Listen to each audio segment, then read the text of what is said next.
So this is commonly referred to on YouTube as a mukbang. Essentially, you watch me eat while I talk to you. I don't know. Mom made dinner. This looks kind of meatloafish, I want to say. And we've got some baked cauliflower or fried. Honestly, most of the time, I don't even ask. I know that probably seems weird, but it stems from when I was younger and we were even poorer than we are now. And so there were a lot of times where I would look in the fridge and there'd maybe be like carrots and some condiments. And like, to me, that would be it. But somehow mom would muster a whole meal out of whatever we had in our cabinets and our fridge. And so you get into this habit of not asking what's in it because you probably won't like it. And there's not really much else to eat, so you just don't ask. So whenever my friends would come over, they'd look in the pot and be like, what is this? And I'm like, it's probably better not to ask. I mean, it's not human. Or like, the stray animals that come on your patio or anything. It's nothing like that. But even now, like, I've gotten into the habit nowadays as an adult asking, because a lot of things don't really bother me anymore. Like, she didn't really cook with coconut, so I don't have to worry about that, because I passionately hate coconut. But other things, like, I used to dislike cauliflower, but I don't mind it in this form.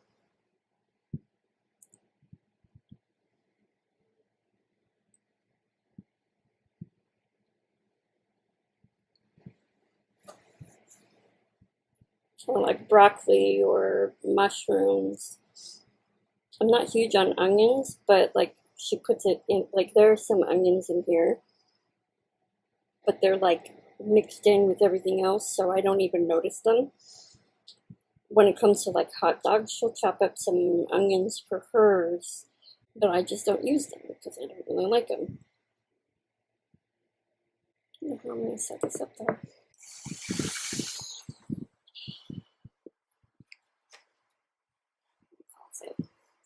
Actually, the white door is the bathroom. That's supposed to be a walk-in closet, by the way.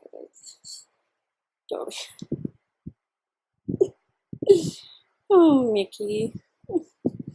There's the doorway, which I call a hallway because that's what it is.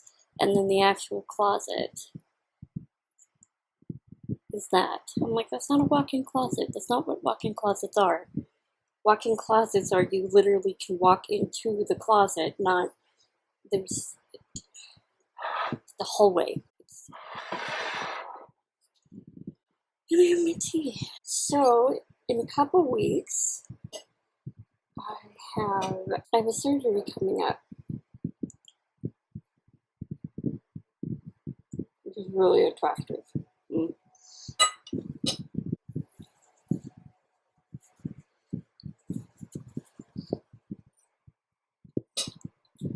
I have a surgery coming up.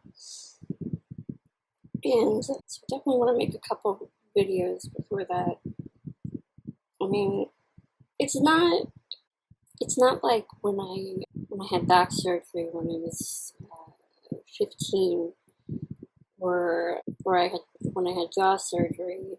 I don't know. Like, I always get asked with pretty much every surgery,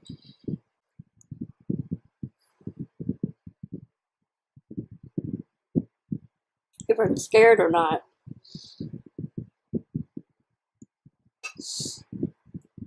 Like, I can see, your perspective, you being the able body that probably could very well have never had a surgery in your entire life, and awesome for you. this is my life. I don't really know how to explain it. It's like,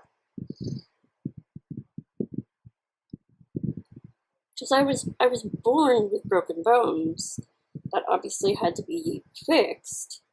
So I've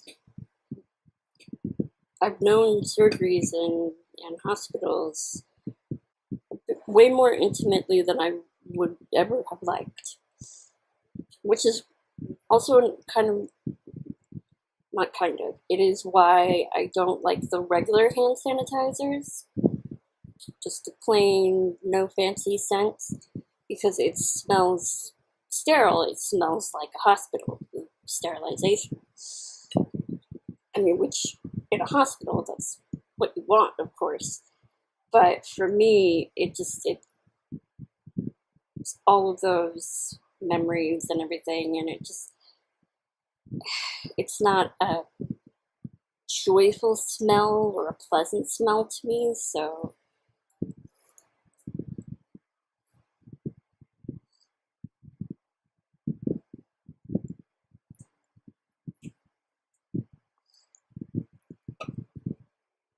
this video is really hard for me because I was always told not to talk with your mouth full.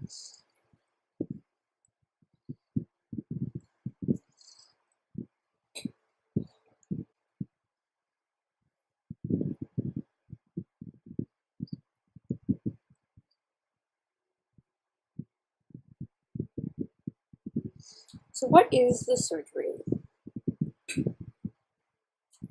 Which will lead to another question of, are you scared or nervous? Because the surgery itself is something that most, I would imagine, would probably be really nervous about.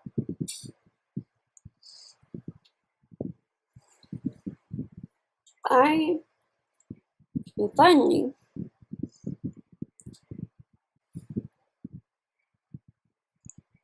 getting the hysterectomy that I've wanted.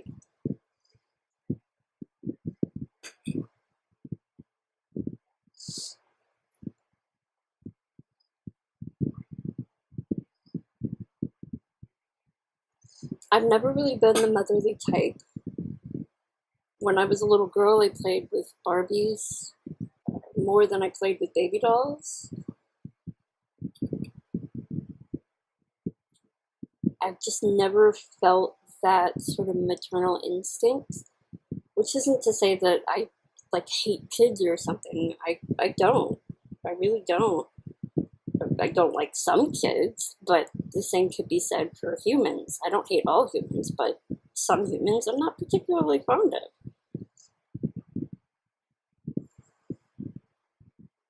Mm, that was a lot.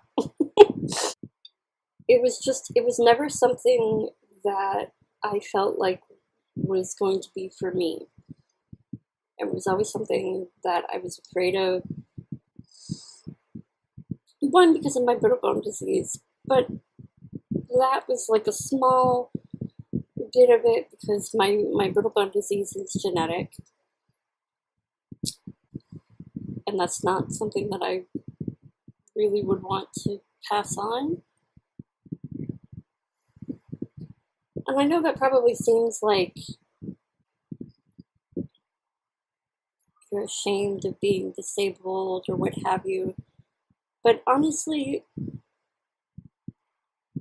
it's more so I know from personal experience what being disabled in this world is like, and it's not fun, and it's not something that I would ever wish upon someone.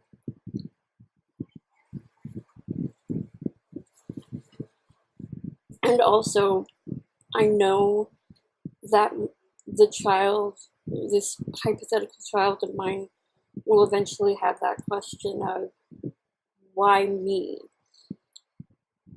And I don't have the answer to that. And I just cannot watch someone that I love, someone so small, and not being able to help. I have a hard enough time with like my family and friends when they're struggling and just being like, I want to do something, but nothing I say or do is really gonna. I want to fix it, wave a magic wand, and make everything better. You know.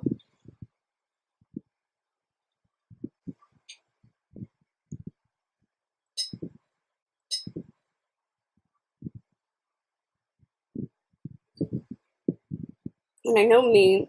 I know that I would put it on myself that I would have to be the hero, that I would have to find some sort of solution or something. I know I would do that to myself because I have done that to myself.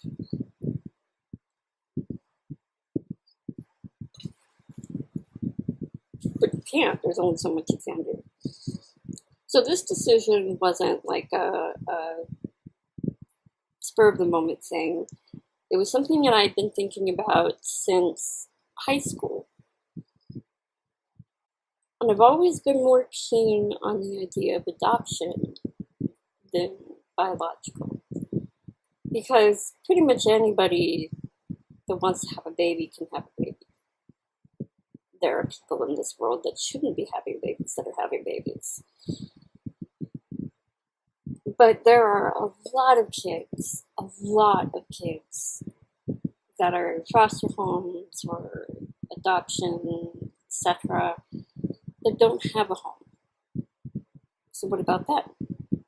You know?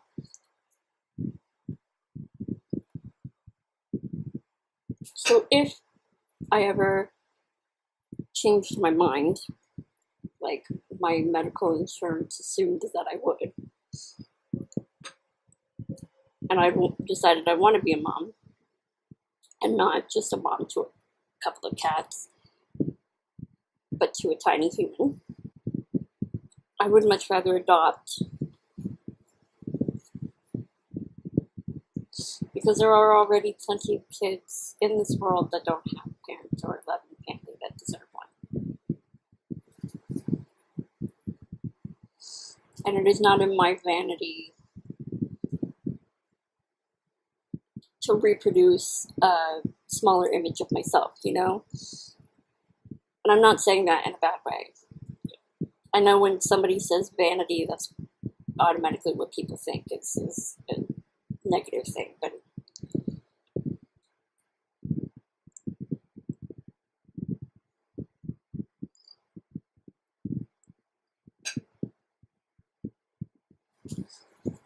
so I went through all the steps, the stages of like, well, do I just want my tubes tied? No.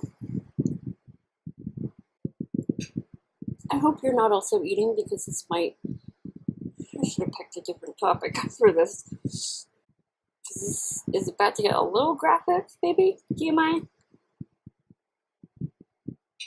And if it does, you have every right to stop watching.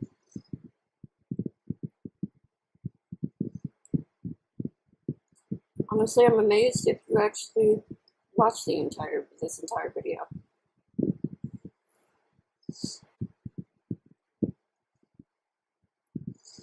But then it got to the point that my period started like getting worse.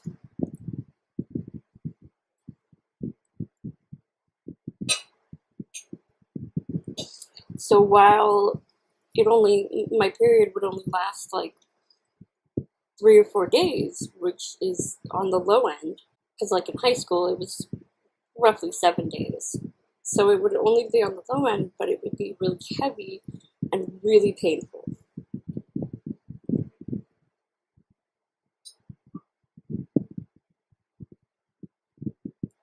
Spoke to a gyno, had everything checked out. So last year I got my tubes tied.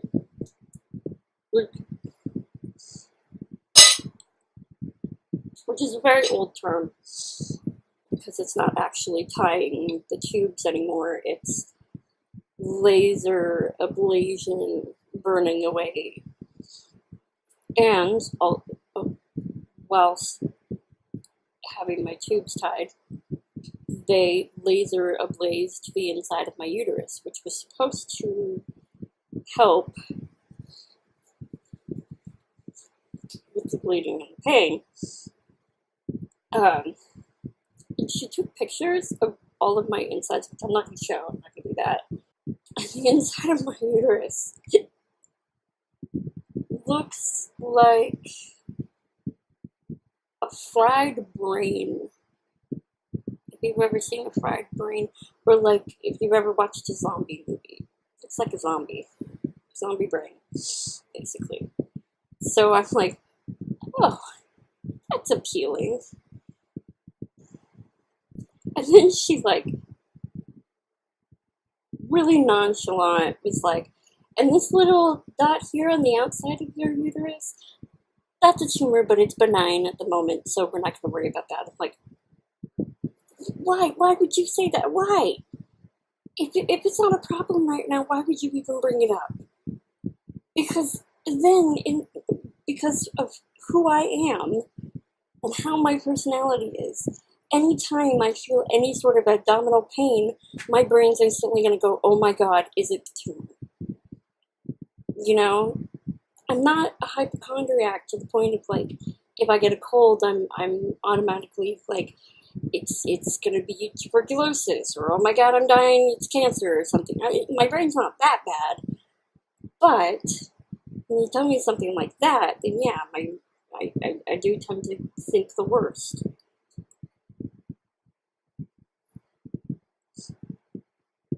Suffice to say, or to cut to the chase anyways, it didn't help. The ablation did not help. I was still bleeding quite frequently, quite a lot, and the pain was still immense.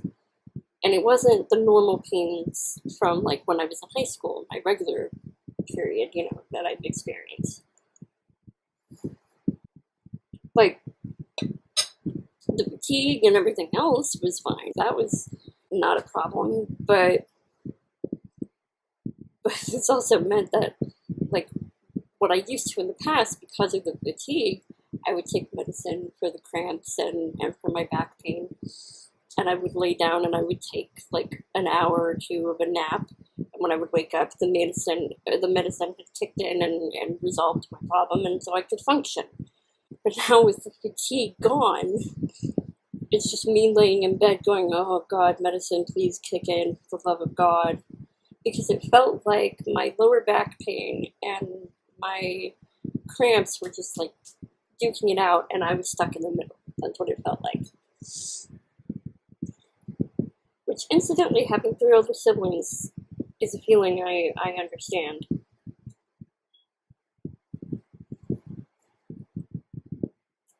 I was always the smallest one, so on road trips I was always stuck in the middle seat because it was the smallest seat.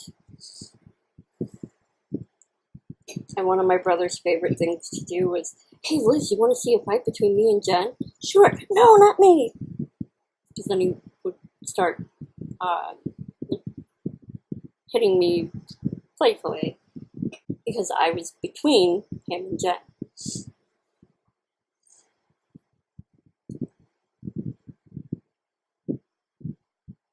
He's so clever.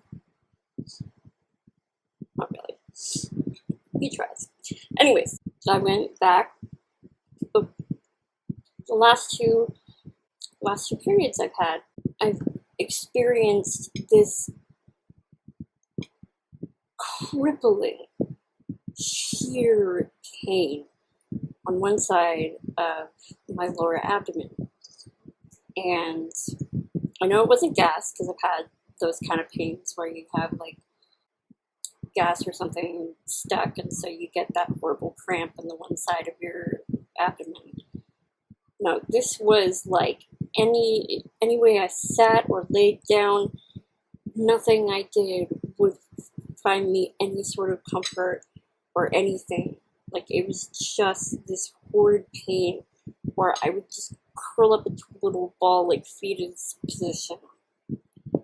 So, had an appointment last month with my very popular gyno, because one of my first appointments was in May, and she's like, okay, well, if we're going to do the surgery, you need to have an EKG scan and blood work done, so that way we know that you're completely healthy and set to go for surgery. And then we'll set up the surgery date. So, at the end of that appointment, I go to make my next appointment, and the receptionist is like, well, her next available appointment is in July. And I'm like,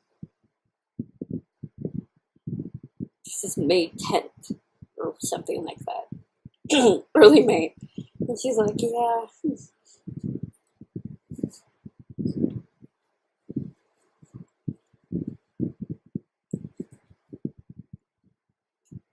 What day is her earliest appointment? July 11th. Okay, fine. I'll be back from Las Vegas by then. Sure.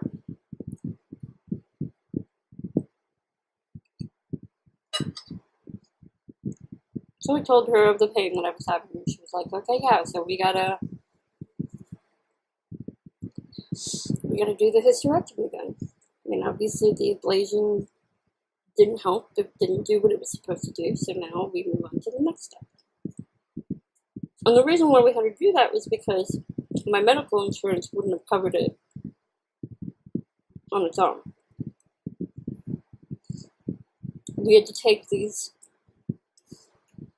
tedious steps to get to the end result that I wanted in the first place. All because, I'm a woman and I might change my mind. And I might regret my decision. Not because I'm a human being, because I'm a woman. I mean, it's a non-reversible procedure, so I do understand why they're reluctant, but like I said, this decision didn't come lightly. I agonized over it for like 10 years. So, kind of know and trust my own body. I've learned to do that having a bit of bone disease.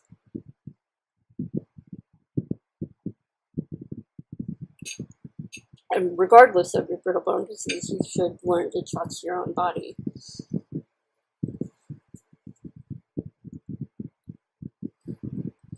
So, my surgery has been scheduled for August 21st. I have to arrive at 8 in the morning, when the surgery is at 11.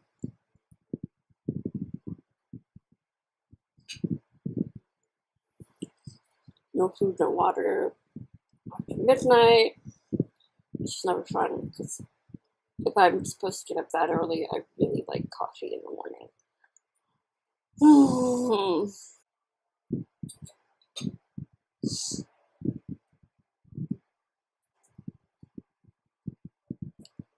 What's nice about the removal of everything, except for my ovaries, the ovaries are staying. The ovaries are staying because they don't want me to go premenopausal. I'm 31. It's a little early to go to start menopause. Just a smidge. But the nice thing about having everything removed is it removes my chances of potentially ever having cervical cancer or anything like that. Or it lowers it. It just puts me in a better position.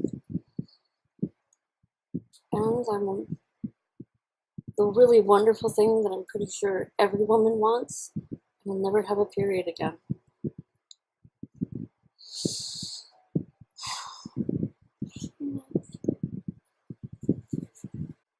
My big thing is I won't have that pain anymore.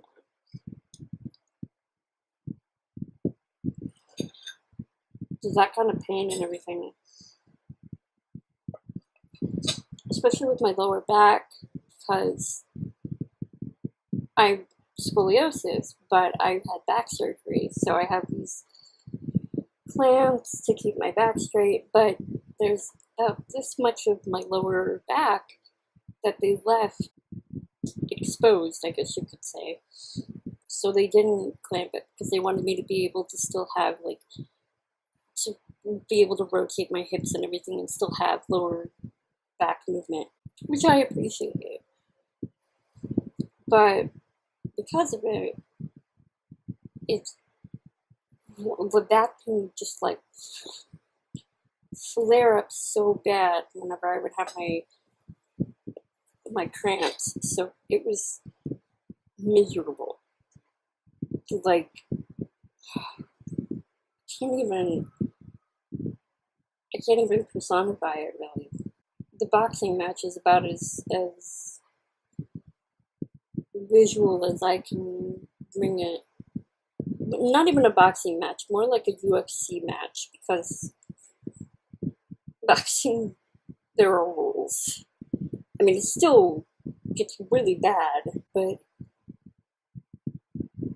UFC is whew. I'm looking forward to getting it done and over with, because obviously this is something that I've been